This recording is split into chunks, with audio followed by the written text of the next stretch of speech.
பெரிய சைஸில் 4 உருளைக்கிழங்க வேக வச்சு தோலெல்லாம் நீக்கிடுங்க. சின்ன உருளைக்கிழங்காக இருந்தால் 5, 6 கூட சேர்த்துக்கலாம். இந்த மாதிரி சின்ன ஹோல்ஸ் இருக்கிற கிரேட்டரை வச்சு உருளைக்கிழங்க நல்லா துருவிக்குங்க. இந்த மாதிரி துருவும் போது நமக்கு பரோட்டா தேய்க்கும் போது ரொம்பவே ஈஸியாக இருக்கும். இல்லைனா அங்கங்கே நம்ம அழுத்தி தேய்க்கும் போது ஓட்டை விழுகும்.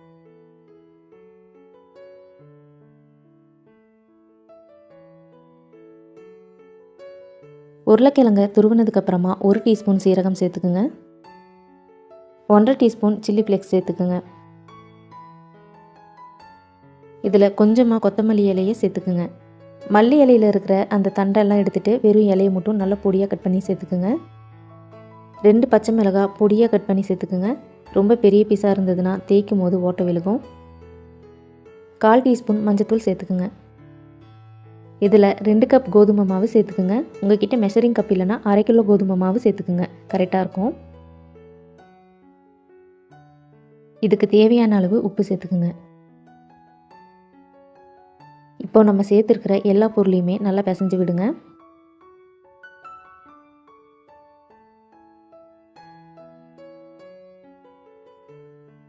நல்லா பிசைஞ்சதுக்கப்புறமா வெதுவெதுப்பான பால் 1/2 கப் சேர்த்துக்குங்க. நீங்கள் சேர்த்துருந்த உருளைக்கிழங்குல இருக்கிற அந்த ஈரப்பதத்திலேயே மாவை முழுசாக பிசைஞ்சு முடிச்சிட்டிங்கன்னா பால் சேர்த்த தேவையில்லை. மாவு இந்த மாதிரி ட்ரையாக இருந்தால் மட்டும் பால் இல்லைன்னா தண்ணி சேர்த்து பிசைங்க. ஒவ்வொரு சமயம் உருளைக்கிழங்குல மாவு பிசையும் போது நமக்கு மாவு ரொம்ப லூஸாக போயிடும். அப்போ நீங்கள் 1/4 கப் மாவு இல்லைன்னா ஒரு 1/2 கப் மாவு சேர்த்து பிசைஞ்சுக்குங்க. இப்போது இந்த மாவு நமக்கு சப்பாத்தி மாவை விட கொஞ்சம் சாஃப்டாக வேணும்.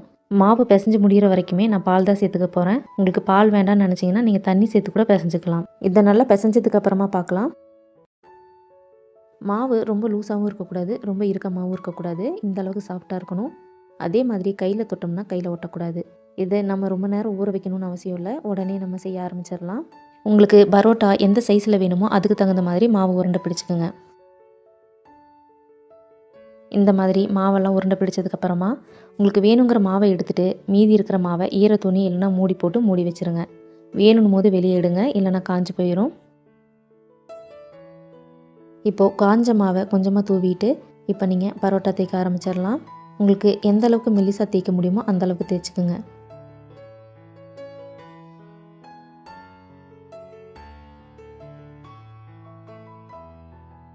மாவு தேய்க்கும் போது ரொம்ப ஒட்டுற மாதிரி இருந்ததுன்னா கொஞ்சம் காஞ்ச மாவை தெளிச்சுட்டு அதுக்கப்புறமா நல்லா தேய்ங்க.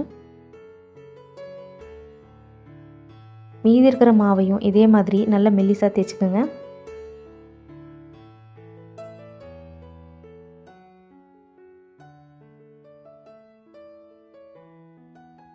அடுப்பில் ஒரு சப்பாத்தி கல் வச்சுட்டு அதில் கொஞ்சமாக எண்ணெய் தடவிக்குங்க. சப்பாத்தி கல் நல்லா சூடானதுக்கப்புறமா நம்ம தேய்ச்சி வச்சுருக்கிற பரோட்டாவை இதில் சேர்த்துருங்க. கல் நல்லா சூடானதுக்கப்புறமா இந்த மாதிரி சேர்த்துருங்க.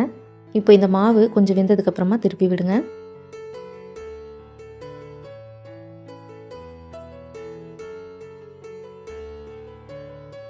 ஒரு பக்கம் வெந்ததுக்கப்புறமா இதை திருப்பி விடுங்க.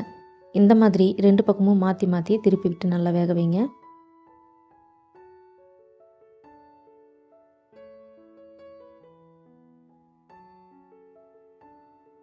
ரெண்டு பக்கமும் நல்லா வெந்ததுக்கப்புறமா நெய் இல்லைன்னா பட்டரை நல்லா உருக்கிட்டு இதுக்கு மேலே தடவி விடுங்க. இதுக்கு பதிலாக நீங்கள் எண்ணெயை கூட தடவிக்கலாம்.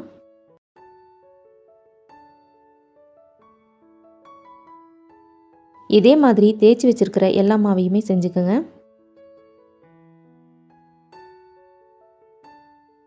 இந்த பரோட்டாவை டின்னர் பிரேக்ஃபாஸ்ட்டுன்னு நீங்கள் எதுக்கு வேணாலும் செஞ்சுக்கலாம். இதுக்கு சைடிஷாக முட்டை தொக்கு, சிக்கன் கிரேவி, மட்டன் கிரேவி இந்த மாதிரி செய்யலாம். அப்படி இல்லைனா எல்லா வகையான சட்னியுமே இதுக்கு ரொம்பவே சூப்பராக இருக்கும். நீங்கள் ரொம்ப லாங் ட்ரிப்பு போகிறீங்க இல்லைனா ஊருக்கு போகும்போதெல்லாம் இந்த மாதிரி செஞ்சு எடுத்துகிட்டு போயிடலாம். நம்ம எப்படி செய்கிறோமோ அதே மாதிரி சாஃப்டாக இருக்கும். இந்த ரெசிபி பிடிச்சிருந்தா செஞ்சு பார்த்துட்டு எப்படி இருக்குன்னு கமெண்ட்ஸில் சொல்லுங்கள். மறக்காமல் உங்கள் ஃப்ரெண்ட்ஸ் அண்ட் ஃபேமிலிக்கும் ஷேர் பண்ணிவிடுங்க. நம்ம சேனலை சப்ஸ்கிரைப் பண்ணலன்னா சப்ஸ்கிரைப் பண்ணிக்கோங்க. பக்கத்தில் இருக்க பெல் ஐக்கானையும் கிளிக் பண்ணிவிடுங்க. இந்த ரெசிபியில் வர ஒவ்வொரு பொருளோட அளவையும் நான் டிஸ்கிரிப்ஷனில் கொடுக்குறேன், மறக்காமல் செக் பண்ணி பாருங்கள். இவ்வளவு நேரம் நம்ம சேனலை பார்த்ததுக்கு ரொம்ப நன்றி. இன்னொரு இன்ட்ரெஸ்டிங்கான சூப்பரான ரெசிபியோட வர வரைக்கும் பாய்.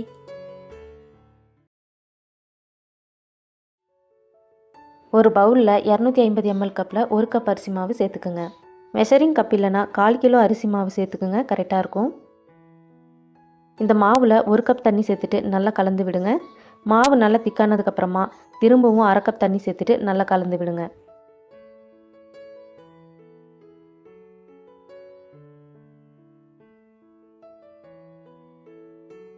மாவை நல்லா கலந்து விட்டதுக்கப்புறமா இந்த அளவுக்கு திக்காயிருக்கு. இப்போ திரும்பவும் 1/2 கப் தண்ணி சேர்த்துட்டு நல்லா கலந்து விடுங்க. கொஞ்சம் கூட கட்டிகள் இல்லாமல் நல்லா கலந்து விடுங்க. மாவு இந்த மாதிரி இருக்கணும். ரொம்பவும் தண்ணியாக இருக்கக்கூடாது, ரொம்ப திக்காகவும் இருக்கக்கூடாது. இது அப்படியே இருக்கட்டும், ஒரு ஓரமாக வச்சுருங்க. இப்போ நம்ம அடுப்பு ஆன் பண்ணக்கூடாது. எல்லா பொருளையும் சேர்த்ததுக்கப்புறமா தான் ஆன் பண்ணணும். ஒரு பேனில் 1/4 கப் அரிசி மாவு சேர்த்துக்குங்க. இது கூட 3/4 கப் தண்ணி சேர்த்துக்குங்க. இப்போ இதை நல்லா கலந்து விடுங்க. கொஞ்சம் கூட கட்டிகள் இருக்கக்கூடாது.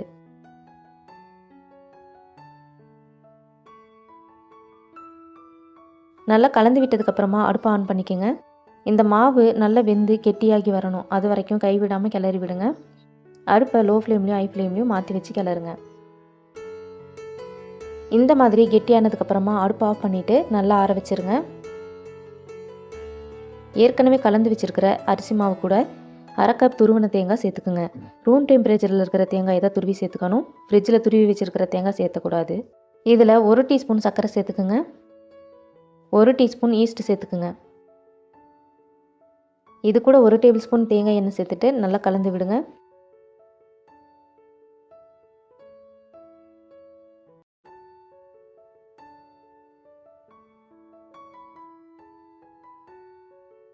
நல்லா கலந்து விட்டதுக்கப்புறமா இதை நம்ம அரைச்சிக்க போகிறோம்.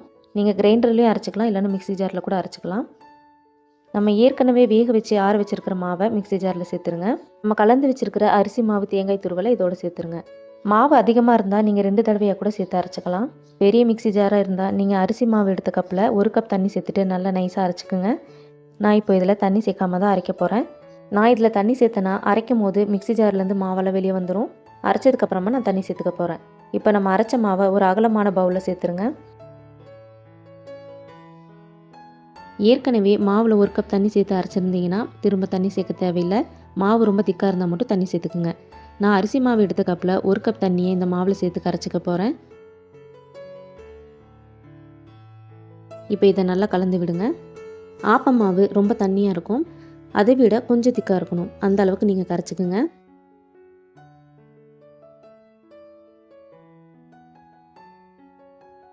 நல்லா கலந்து விட்டதுக்கப்புறமா மாவு எடுத்து ஊற்றும் போது இந்த மாதிரி இருக்கணும். இதுதான் கரெக்டான பக்குவம்.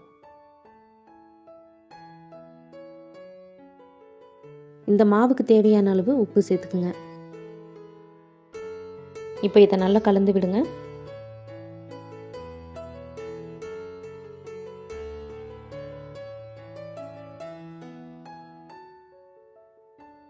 மாவை மூடி போட்டு 1 மணி நேரம் அப்படியே வச்சுருங்க. அப்போ தான் ஆப்பம் நல்லா சாஃப்டாக வரும். 1 மணி நேரம் ஆனதுக்கப்புறமா ஓப்பன் பண்ணிவிட்டு மாவை நல்லா கலந்து விடுங்க. மாவில் இந்த மாதிரி சின்ன சின்ன பபிள்ஸ் வந்துருக்கணும். அப்போ தான் நமக்கு ஆப்பம் மாவு தயாராக இருக்குன்னு அர்த்தம். இப்போ இதை நல்லா கலந்து விடுங்க.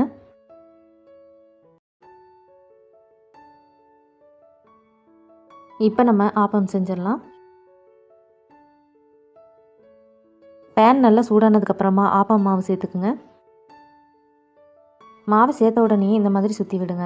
ரொம்ப நேரம் அடுப்பில் வச்சிங்கன்னா அப்படியே செட் ஆயிரும்.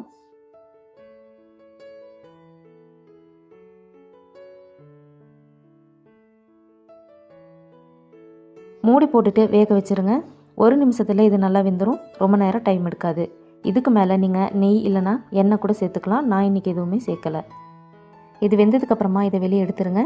நம்ம கையில் எடுத்தாலே ரொம்ப ஈஸியாக வந்துடும். இப்போ இது சூடாக இருக்கிறதுனால நான் ஒரு தட்டுக்கு மாற்றிக்க போகிறேன்.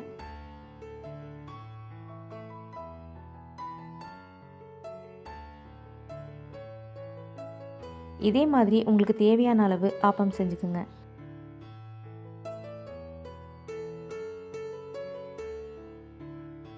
நல்ல சூடாக இன்ஸ்டண்ட்டாக நமக்கு ஆப்பம் தயாராகிருச்சு. இது கூட சட்னி, சாம்பார் இல்லைனா நான்வெஜ் கூட வச்சு சாப்பிடலாம். ரொம்பவே சூப்பராக இருக்கும். இது நம்ம நார்மலாக செய்கிற ஆப்பம் விட இது ரொம்பவே சூப்பராக இருக்கும். இதை பிரேக்ஃபாஸ்ட், டின்னர்னு எப்போ வேணாலும் செஞ்சுக்கலாம். ஆஃபீஸ் போகிறவங்களாக இருந்தீங்கன்னா இந்த மாவை அரைக்கும் போது வெது வெதுப்பான தண்ணியை சேர்த்து அரைச்சிக்குங்க. அப்போ நமக்கு 1 மணி நேரம் இந்த மாவுக்கு ரெஸ்ட் கொடுக்க தேவையில்லை. 20 நிமிஷத்தில் இதை நம்ம செஞ்சுக்கலாம். இந்த ரெசிபி உங்களுக்கு பிடிச்சிருக்குன்னு நினைக்கிறேன். பிடிச்சிருந்தா ஒரு லைக் போட்டுருங்க. கண்டிப்பாக நீங்களும் இதை செஞ்சு பாருங்கள். செஞ்சு பார்த்துட்டு எப்படி இருக்குன்னு கமெண்ட்ஸில் சொல்லுங்கள். மறக்காமல் உங்கள் ஃப்ரெண்ட்ஸ் அண்ட் ஃபேமிலிக்கும் ஷேர் பண்ணிவிடுங்க. நம்ம சேனலை சப்ஸ்கிரைப் பண்ணாதவங்க சப்ஸ்கிரைப் பண்ணிக்கோங்க. பக்கத்தில் இருக்க பெல் ஐக்கானையும் கிளிக் பண்ணிவிடுங்க.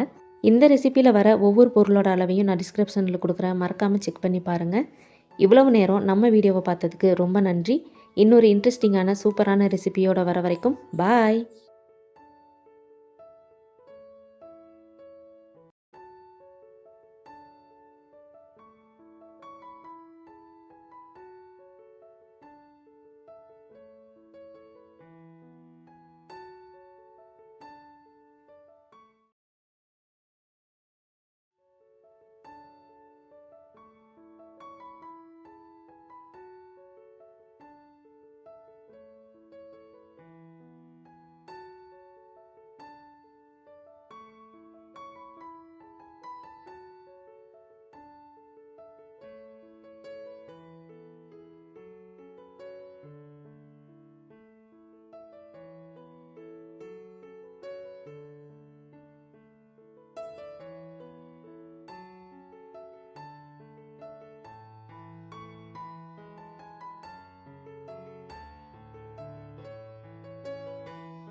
ஒரு மிக்ஸி ஜாரில் 1 கப் ரவை சேர்த்துக்குங்க.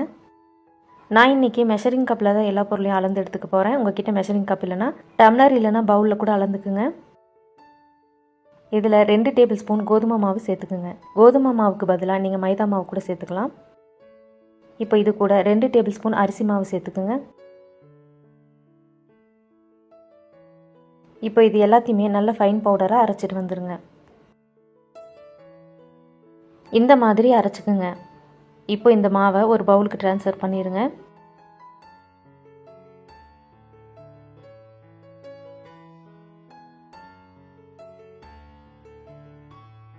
இப்போ இந்த மாவை ஒரு ஓரமாக வச்சுருங்க. ரவை எடுத்த அதே கப்பில் 1 கப் உருளைக்கிழங்க கட் பண்ணிவிட்டு அளந்து எடுத்துக்குங்க. உருளைக்கிழங்குல இருக்கிற தோலை நீக்கிட்டு இந்த மாதிரி சின்ன சின்ன பீசஸாக கட் பண்ணி தண்ணியில் நல்லா கழுவிட்டு சேர்த்துக்குங்க. இதில் 3 பச்சை மிளகாய் சேர்த்துக்குங்க. ஒரு சின்ன துண்டு இஞ்சி, 1 டீஸ்பூன் சீரகம். இது எல்லாத்தையுமே தண்ணி சேர்க்காமல் நல்லா அரைச்சி எடுத்துகிட்டு வந்துடுங்க. இந்த மாதிரி இருக்கணும்.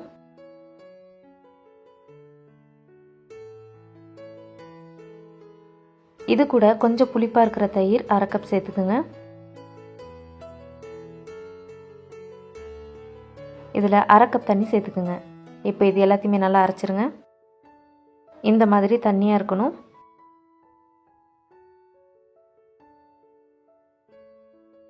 இப்போது இந்த மாவுக்கு தேவையான அளவு உப்பு சேர்த்துக்குங்க. நம்ம அரைச்சி வச்சுருக்கிற உருளைக்கிழங்கு தயிரை இதில் கொஞ்சம் கொஞ்சமாக சேர்த்துட்டு கட்டிகள் இல்லாமல் நல்லா கலந்து விடுங்க.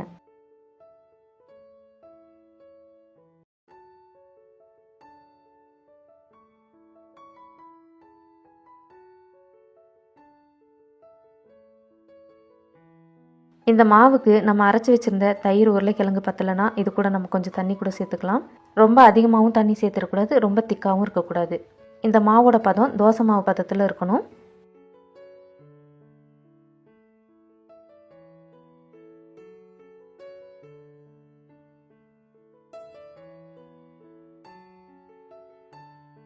இப்போ இந்த மாவு ரொம்ப திக்காக இருக்கிறதுனால நான் ஒரு 1/2 கப் தண்ணி சேர்த்துக்கிறேன். உங்களுக்கு தண்ணி தேவைப்பட்டால் சேர்த்துக்குங்க. இப்போ இதை நல்லா கலந்துட்டு ஒரு மிக்ஸி ஜாரில் சேர்த்துட்டு நல்லா நைஸாக அரைச்சிட்டு வந்துடுங்க. நம்ம அரைச்சதுக்கப்புறமா மாவு இந்த பதத்தில் இருக்கணும். ரொம்ப திக்காகவும் இருக்கக்கூடாது, ரொம்ப தண்ணியாகவும் இருக்கக்கூடாது. இதுதான் கரெக்டான பக்குவம். இப்போ இந்த மாவை ஒரு 5 நிமிஷம் மூடி வச்சுருங்க. இந்த தோசைக்கு தகுந்த மாதிரியான ஒரு சூப்பரான சட்னி செஞ்சிடலாம். ஒரு மிக்ஸி ஜாரில் 1/2 கப் தேங்காவை கட் பண்ணி சேர்த்துக்குங்க. இது கூட காரத்துக்கு தகுந்த மாதிரி 3 பச்சை மிளகாய் நான் சேர்த்துருக்கேன். உங்களுக்கு எவ்வளோ வேணுமோ நீங்கள் சேர்த்துக்குங்க. இதில் ஒரு சின்ன துண்டு இஞ்சி சேர்த்துக்குங்க. இது கூட 1/2 டீஸ்பூன் ஜீரகம் சேர்த்துட்டு இதை நல்லா அரைச்சிட்டு வந்துடுங்க. அரைச்ச தேங்காய் கூட 5 டேபிள் ஸ்பூன் பொட்டுக்கடலை சேர்த்துக்குங்க. இப்போ இதில் கொஞ்சமாக மல்லித்தலை சேர்த்துக்குங்க. இந்த சட்னிக்கு தேவையான அளவு உப்பு சேர்த்துக்குங்க. இந்த சட்னியோட ஸ்பெஷலே இந்த தயிர் தான். புளிப்பே இல்லாத நல்ல திக்கான தயிர் 2 டேபிள் ஸ்பூன் சேர்த்துக்குங்க.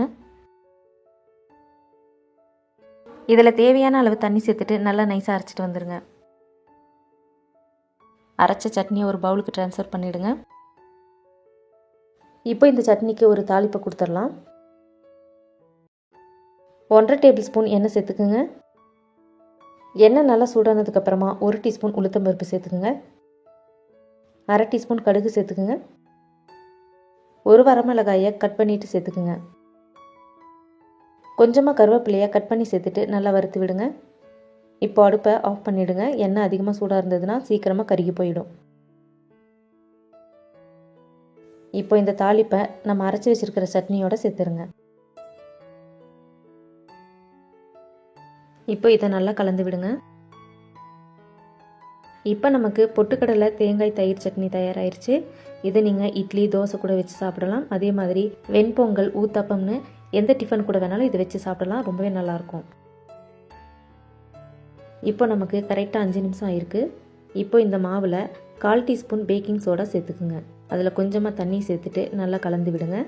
நம்ம பேக்கிங் சோடா அதிகமாக சேர்த்தக்கூடாது.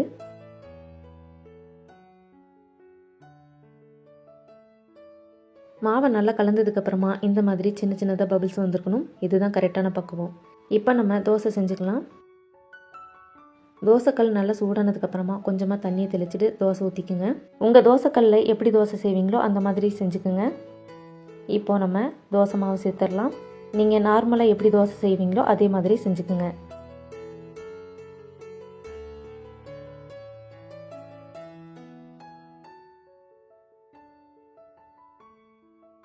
இந்த தோசைக்கு மேலே நெய் இல்லைன்னா எண்ணெய் சேர்த்துக்குங்க.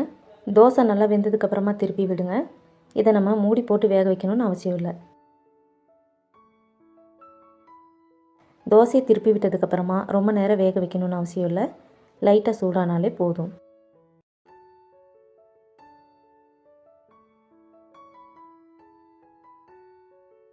இந்த அளவுக்கு வெந்தால் போதும். இப்போ இதை வெளியே எடுத்துருங்க. இதே மாதிரி எல்லா தோசையும் ஊற்றிக்குங்க.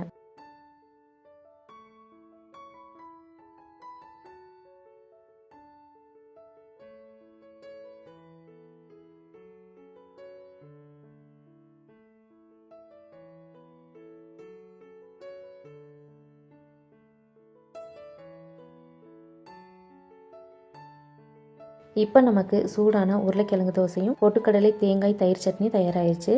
பிரேக்ஃபாஸ்ட் டின்னருக்கு எப்பயும் ஒரே மாதிரி செய்கிறத விட இந்த மாதிரி கொஞ்சம் வித்தியாசமாக செஞ்சு பாருங்கள். ரொம்பவே சூப்பராக இருக்கும். வீட்டில் இருக்கிறவங்களுக்கும் ரொம்பவே பிடிக்கும். ரொம்பவே ஈஸியாக இதை நம்ம செஞ்சிடலாம்.